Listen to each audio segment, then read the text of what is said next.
Con este día allá en Nueva York, Genaro García Luna decidió que no va a hablar por él.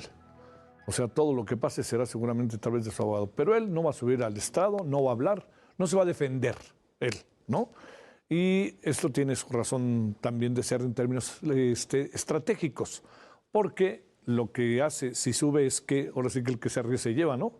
Y entonces cuando está ahí, no solamente puede ser cuestionado por su, por su abogado, sino también, por supuesto, por la parte acusadora.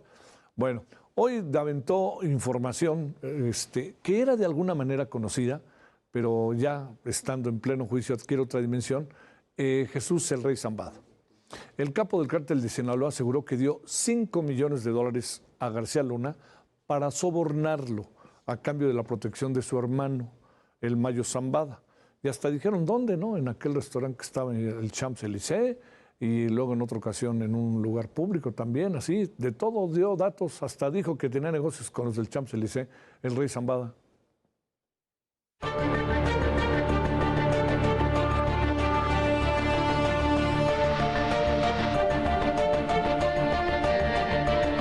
El rey ha cantado.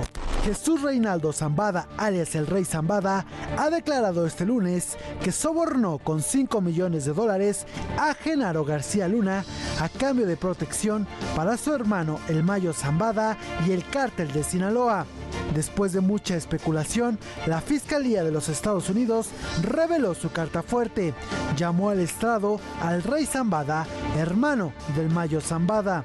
El rey declaró ante la Corte de Brooklyn que realizó 2 pagos a García Luna a finales del año 2006, cuando estaba terminando el sexenio de Vicente Fox y comenzaba el gobierno de Felipe Calderón. El punto de encuentro era el restaurante Campos Elíseos, el cual estaba frente a la Embajada de los Estados Unidos en pleno Paseo de la Reforma. Este lugar ya se había mencionado antes en el juicio y supuestamente fue vigilado por agentes de la DEA. Ahí, García Luna habría recibido $3 millones en un primer encuentro y 3 semanas más tarde habría recibido otros $2 millones en una segunda cita para cerrar la protección al Mayo Zambada, uno de los líderes del cártel de Sinaloa. En otra parte de su testimonio, Jesús Reinaldo Zambada afirmó que la Policía Federal invertía en cargamentos de droga, que pagaron $350,000 para colocar a Edgar Vallardo del Villar al mando del Asiedo, y supuestamente el Rey Zambada ayudó al Chapo Guzmán a escapar del penal de Puente Grande en el año 2001. Habría mandado un helicóptero para llevarlo de Jalisco a Querétaro sin resistencia ninguna de la autoridad. El Rey Zambada era el as bajo la manga de la Fiscalía estadounidense, pues él hundió al Chapo Guzmán durante su juicio, y las autoridades esperan que haga lo mismo con Genaro García Luna, quien por cierto decidió callar, decidió no declarar en el juicio que se sigue en su contra. Eric Alcántara, Heraldo Media Group. Bueno, le insisto, estas cosas de alguna otra manera ya las había dicho en el caso del Chapo. Pero, ¿qué le parece si nos detenemos en el tema? Y para hablar de estos dichos, de lo que pasó, de los sobornos millonarios, le queremos agradecer a Jesús García, jefe de política en La Opinión allá de Nueva York. Jesús, ¿cómo has estado? Muchas gracias. ¿Cómo te ha ido? Bien, muchísimas gracias, Javier. Muchísimas gracias por la invitación. Es un gusto. Oye, ha de ser toda una experiencia, Jesús, ¿no? Estar allá adentro en el juicio, ¿va?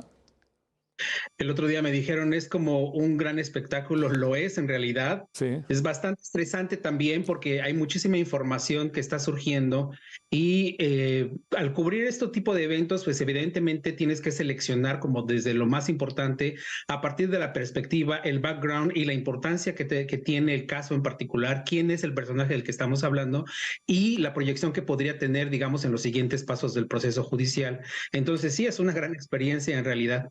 Oye, Jesús, a ver, hay algo que llama la atención, ¿no? Tenemos muy claro que el jurado es el que decide, pero también hay algo, como que uno, al no haber pruebas, digamos, concretas, materiales, grabaciones, etcétera, ¿cuál puede ser la perspectiva del jurado? Porque hasta donde entiendo, mañana el Rey Zambada de nuevo va a testimoniar, ¿no? Y si así fuera, es un testimonio muy fuerte, ¿no? Pero te diría, ¿qué tanto trascendería? A ver, aquí hay que plantear un aspecto importante porque lo que viene a hacer Jesús, el rey Zambada, es cerrar, digamos, el círculo que abrieron los fiscales federales en Estados Unidos, iniciando con Sergio Villarreal Barragán, alias El Grande. El Grande lo que hizo fue establecer, digamos, el caso como tal, la base de todo el procedimiento, con varios elementos, como por ejemplo el tráfico de droga en el aeropuerto de la Ciudad de México, cómo se le pagaba a García Luna, elementos de cómo se empezó a dividir el cártel de Sinaloa por acciones también de García Luna, debido a que estaba apoyando más al el Chapo Guzmán que a Arturo Beltrán Leiva, por ejemplo, en ese momento, y otros elementos, incluyendo la propia detención del rey Zambada. Y lo que hace, bueno, después de ese testimonio, primer testimonio, siguieron otros que fueron apuntalando varios elementos y entre esos testigos, bueno, estuvieron agentes de la DEA, del FBI, personajes de la policía incluso de Chicago, por ejemplo, de la DEA que operaban directamente en Nueva York. Recordar que García Luna está acusado por conspiración por el tráfico de drogas y el tema de conspiración, aquí la palabra conspiración es clave porque no es directamente tráfico de drogas, por lo tanto el tipo de pruebas que se presentan o de evidencias es muy diferente a aquella que por ejemplo se presentaron para Joaquín El Chapo Guzmán, que sí estaba acusado por tráfico de droga, ¿no? Que es diferente, sí. Aunque digamos la pena es casi la misma. Y lo que hace Jesús el Rey Zambada es venir a cerrar ese círculo que los fiscales abrieron y va justamente cerrando cada uno de los elementos, desde el tráfico de droga en el aeropuerto de la Ciudad de México, desde los pagos que se hacían, no únicamente los que él hizo, pero que se hacían de manera constante a Genaro García Luna, como los que se revelaron inicialmente y que mencionaron en la nota anteriormente. Él estuvo relacionado con dos muy particular que ya los había mencionado en el juicio del Chapo Guzmán, y otros elementos, incluso habla de su detención, de cómo también se sobornaba incluso autoridades en la Ciudad de México, justamente para mantener este control, digamos, de operatividad, no solamente a nivel federal en el aeropuerto de la Ciudad de México, sino también tener cierto control, digamos, en las autoridades locales. Esto me parece fundamental porque otro de los cooperantes, Israel Ávila, había señalado, por ejemplo, que ellos pagaban, y yo lo hacía mucho énfasis porque los fiscales les preguntaban, ¿por qué pagan a policías federales o autoridades federales si también pagan a policías estatales o autoridades estatales y municipales? Y entonces ellos señalan directamente, porque tenemos que estar cubiertos de todos los frentes. Sin esta ayuda de las autoridades, nosotros no crecemos. Entonces yo creo que esta es la importancia que tiene el testimonio del rey Zambada. ¿En qué supones hacia dónde supones que se puede dirigir el pensamiento del jurado, que es totalmente enigmático, ¿no? O sea, ¿quién ve tú a saber qué están pensando, no? Pues la pregunta que todos quisiéramos tener la respuesta, pero te voy a decir que yo creo que hay que esperar muy bien. Todavía mañana hay varios elementos, pero hay que esperar cómo los fiscales federales cierran el proceso. Hay que recordar que durante el argumento final de los fiscales crean una unidad de todas las evidencias y las pruebas que pudieron haber presentado. Entonces, guían, es la última oportunidad que tienen para guiar al jurado justamente desde el inicio del proceso hasta el final. Y esto es importante porque, por ejemplo, en mi caso, que por ejemplo tengo este background con algunos de los personajes, conozco la historia de García Luna, conozco lo que ha pasado con el narcotráfico en México, aún en mi caso, yo puedo estar como confundido en ciertos elementos y tengo que revisar doblemente, pues con mucho más razón este jurado, porque son personajes que no conocen pues a estas personas de las que se está hablando constantemente. Entonces los fiscales tienen que orientarlos perfectamente, tendrán oportunidad de revisar incluso nuevamente los testimonios si lo necesitan, por supuesto no todos, sino elementos clave que para ellos son importantes y se les van a pasar esta información. Entonces yo creo que el mensaje que dé la fiscalía nos va a ayudar a perfilar exactamente hacia dónde podría orientarse. Cabe destacar que, por ejemplo, el jurado el día de hoy estuvo bastante atento al testimonio del rey Zambada. Lo estuvo también durante el testimonio del Grande, que fue uno de los mejores, digamos, testimonios y de los mejores momentos que se vivió en este proceso. Y también lo estuvo cuando fue a declarar este personaje colombiano, narcotraficante colombiano conocido como El Conejo, que se llama Harold Mauricio. Póveda Ortega. Este personaje también atrajo mucho la atención y conectó también él muchos de los elementos de los que incluso hoy el rey Zambada, quien incluso lo puso para que la Policía Federal lo detuviera, mencionó. Entonces, eso es lo que van a hacer los fiscales, ayudar justamente al jurado a conectar de una vez por todas, ya en un solo momento, todos los puntos. Sí.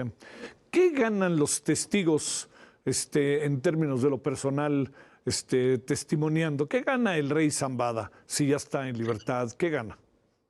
Bueno, él ya ganó. Hay que recordar, y eso es muy interesante porque una de las estrategias de la defensa es justamente desestimar los testimonios. Hay que recordar también que el juez Brian Cogan le dijo al jurado que deben de considerar su decisión al final, y esto lo volveremos a ver cuando ya dé la guía final, cuando sean las deliberaciones, que todavía están negociando cuál es el mensaje final que se va a enviar. Pero en un primer mensaje, que fue un triunfo de la defensa, en realidad de García Luna, es que el jurado tome en consideración en su evaluación, digamos, esta colaboración que tiene con las autoridades, qué obtienen ellos y qué importancia tiene, digamos, su testimonio en todo este universo del proceso judicial contra García Luna. En el caso de Zambada, él ya obtuvo un beneficio porque recordemos que él cooperó para el proceso de El Chapo Guzmán y él tuvo sentencia en 2020, sin embargo, porque como ya había estado detenido, está ahora, digamos, en libertad bajo supervisión, pero su primer acuerdo de colaboración incluía colaborar con autoridades en otros procesos sin obtener un beneficio adicional, y eso se recordó justamente el día de hoy. Ahora, lo que no sabíamos, hoy lo descubrimos, él mismo lo reconoció, es que dentro de los beneficios que ella obtuvo es que su familia fue llevada a los Estados Unidos, bueno, fue traída, en mi caso, porque estoy aquí en Estados Unidos, fue traída a los Estados Unidos como parte de esa colaboración, porque, bueno, él temía que pues la fueran a atacar. No sabemos exactamente quiénes fueron a las personas que se trajeron, y otros personajes están luchando por asuntos similares. Va variando porque al final la decisión final de estos procesos o de estas colaboraciones que ellos puedan obtener de los beneficios es una decisión de un juez. Los fiscales solamente tienen que presentar una carta que es la 5K, de la 5K1, donde explican al juez qué es lo que hizo este personaje. Ahora, aquí hay un elemento muy importante. No es lo mismo que un cooperante, su testimonio ayude a hallar culpable al personaje en sí, y todavía más hallarlo, digamos, sentenciado o convicto. No es lo mismo el beneficio que podría obtener ese cooperante a que si no se halla culpable y no, por supuesto, no se mantiene en prisión. Entonces, eso los fiscales lo van a establecer. Este personaje no dio información suficiente o su información no fue relevante para el proceso como tal, aunque colaboró. Entonces, eso es importante señalar porque estas cartas o estos beneficios todavía no se otorgan a algunos de los personajes. Como dije, en el caso del rey Zambada, pues es diferente porque él ya tenía un acuerdo previo. Oye, para cerrar, Jesús, y gracias, en verdad que una buena crónica de lo que pasa, déjame plantearte un asunto final, Jesús.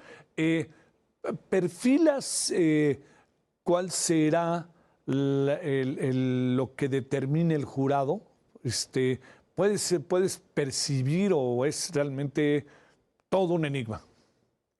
Mira, es un enigma, yo tengo mi opinión, pero con el corazón en la mano te lo digo, me parece un poco irresponsable decirlo, porque estoy cubriendo el caso y sería como inclinarme en una posición de manera pública y no quisiera un poco contaminar esa cobertura que he tratado de mantener como lo más objetivo posible, ¿no? Sí tengo mi propia opinión personal que comparto con mis colegas periodistas y lo platicamos, pero lo que yo te puedo decir por lo que he visto es que los fiscales han logrado establecer el caso, es bastante robusto, pero desde mi punto personal de vista, a mí sí me hubiera gustado ver un video y un audio. Sí. Por la razón de que esto era contundente, básicamente, o sea, con todo lo que ya tenían, que ya es robusto, un video y un audio hace el proyecto, el proceso judicial devastador. Entonces, ya no hay forma en que el personaje pueda salir.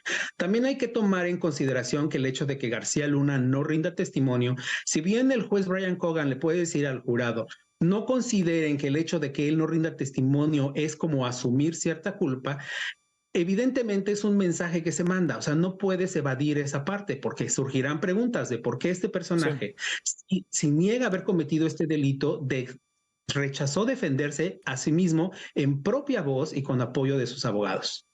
Es bueno ese asunto. Jesús, te mando un gran saludo y seguramente te estaremos buscando de nuevo. Y muchas gracias, Jesús. Con un gusto. Gracias, Javier. Hasta pronto. Hasta pronto.